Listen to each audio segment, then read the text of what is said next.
1:21, bienvenidas y bienvenidos nuevamente a la emisión de 1 a 3. Como hemos discutido en múltiples ocasiones, los retos para combatir esta pandemia son muchísimos. Uno de ellos es tener datos exactos, datos precisos para entonces diseñar políticas públicas efectivas. Una investigación de Gibran Mena Aguilar, él es cofundador de Data Crítica y periodista de Quinto Elemento Lab, expone que habría un subregistro de miles de contagios de personas indígenas, con evidentemente sus consecuencias de las que ya hablaremos. Gracias a Gibran por tomarnos la comunicación, por permitirnos también retomar esta investigación en este espacio. Bienvenido y muchas gracias, Gibran, otra vez. Gracias a ti, Luisa, un saludo y a todo tu auditorio y televidentes. Muchísimas gracias. Te cedemos voz para que nos cuentes de los hallazgos de esta investigación que llevas haciendo ya varios meses. Correcto, esta investigación empezó en marzo, la hicimos en una alianza muy importante entre Data Crítica, es una organización que se especializa en técnicas digitales de obtención de información y análisis de datos, y con la producción increíble y la edición de todo el equipo de Quinto Elemento Lab con técnicas de periodismo de investigación probadas.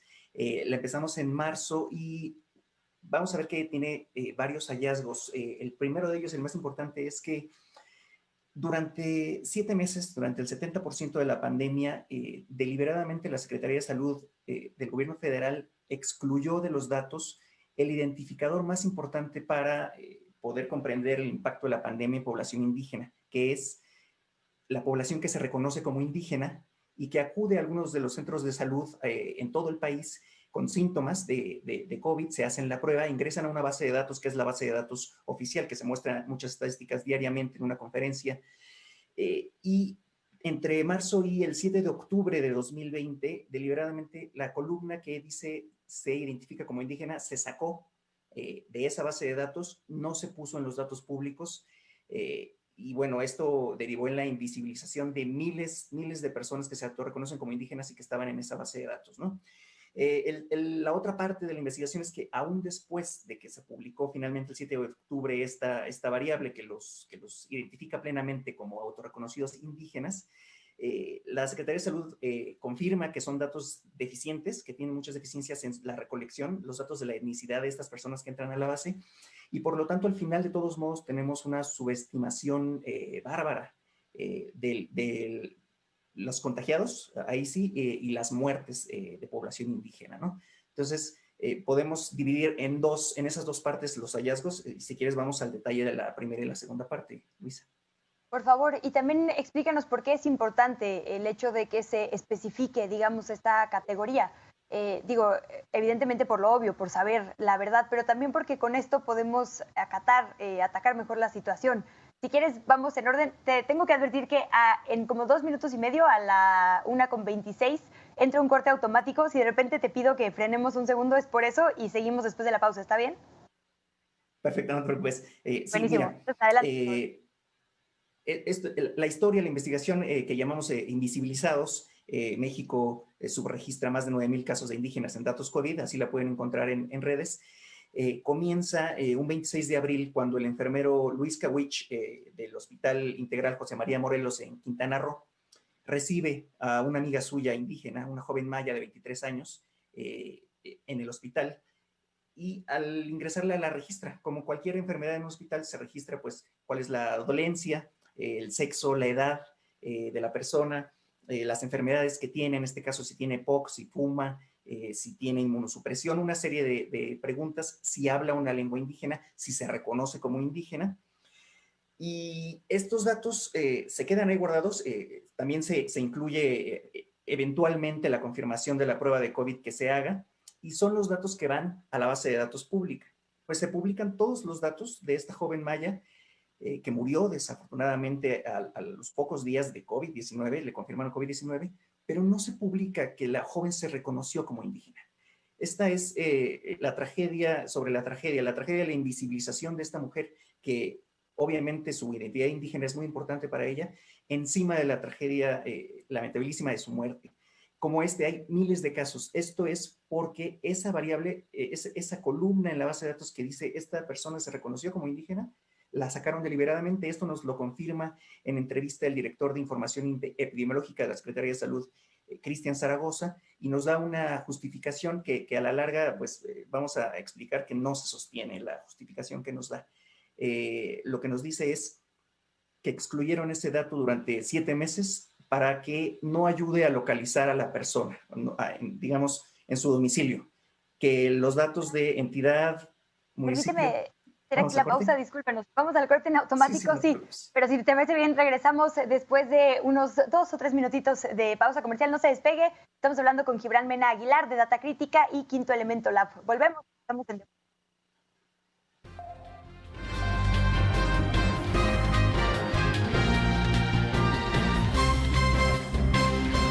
Gracias nuevamente por su sintonía. Estimado Gibran Mena Aguilar, nos quedamos contigo. Nos hablabas de la doble tragedia de la invisibilización de comunidades indígenas en esta pandemia.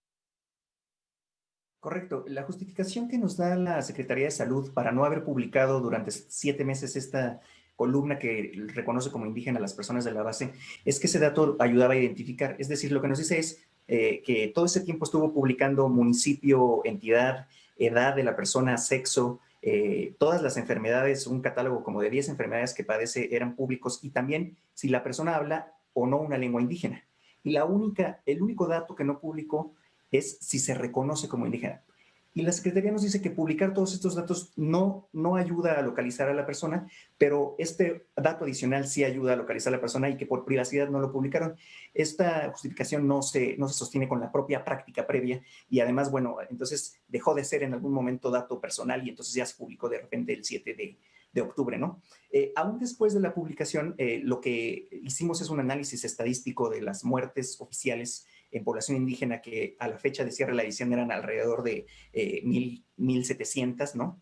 Y lo que nos dice Arturo Erdely, un doctor matemático de la UNAM especializado en el tema, es que no tiene sentido una cifra de menos de esa cifra de 1,000 y tantas muertes indígenas en México, en un país donde 2 de cada 10 personas son indígenas. Entonces, vemos en los datos oficiales que hay municipios 99.8% indígenas, de acuerdo con el catálogo oficial de INEGI, pero donde las muertes indígenas por COVID son nada más el 50%, ¿no? Entonces, con estos datos hicimos una estimación, y es eso, una estimación, no es una cifra exacta, en la que encontramos una cifra de alrededor de 10,000 más o menos muertes indígenas, que podría ser la dimensión real de las muertes indígenas en el país por COVID-19, eso hasta el mes pasado que cerró la edición del reportaje, ¿no? Y mientras estas cifras convenientes, pequeñas, reducidas, se mostraban en las conferencias diarias, tuvimos también una serie de funcionarios públicos promoviendo la idea de que la población indígena estaba bien. Incluso la titular del programa IMSS Bienestar, Gisela Lara, en una de las conferencias diarias, dijo que a la población indígena le iba mejor que a la población no indígena. Vemos que los datos en realidad nos dicen que una persona indígena cuando adquiere COVID tiene 50% más de probabilidad de morir que una persona no indígena, ¿no? En la investigación también entrevistamos a Leslie Korn, una especialista ex becaria Fulbright en México, ¿no? Una doctora que nos dice que la discriminación constante a la que se somete a los indígenas, la explotación económica que viven en México y en otros países, los mueve hacia la hipertensión, que es una de las comorbilidades más importantes en esta población. Y que, bueno, lo que se espera, lo lógico, por muy triste que sea, lo triste y lógico es que la población más excluida es la que más se vea presente en las muertes por COVID, y no al revés, como parece que los datos oficiales nos quieren mostrar. Todo esto está detallado y documentado en la investigación. La podemos encontrar en una serie de medios. Obviamente está en Quinto Elemento Lab, está en Data Crítica, la publicó El Universal, El Diario en España. Y bueno, nos encuentran como @datacrítica en redes sociales, ahí la pueden encontrar, y también @quintoelab, por supuesto, y cualquiera de los medios aliados en esta investigación. Andamos corriendo, como sabes, es un día cargado de información, pero importantísimo visibilizar lo que tú nos expones aquí y lo que dices, nombrar para reconocer y tener datos precisos para poder tomar acciones, ¿no? Ahora viene una campaña de vacunación. Se ha criticado mucho esto que decía el presidente de empezar en los lugares remotos y no en las grandes urbes, y cuando tenemos la data verdadera ya hace sentido que se tomen acciones, como decíamos un poco en el corte, tardías pero urgentes, para poder emparejar la situación, por lo menos que lleva siendo dispareja muchos años. Bueno, lo podríamos seguir hablando un montón de tiempo, Gibran. Ojalá podamos hacerlo. Si nos permites, mantenemos el contacto y por lo pronto te leemos en las redes que ya nos compartes. Por supuesto, y te agradezco nuevamente por el interés en el tema. Es muy importante seguramente para tus televidentes. Luisa, y un saludo. Bienvenido siempre, Gibran. Gracias y saludos de regreso. Le dejamos la información, es Data Crítica y Quinto Elemento Lab, los espacios donde puede usted encontrar más a detalle todo esto que ya nos compartía Gibran Menacho.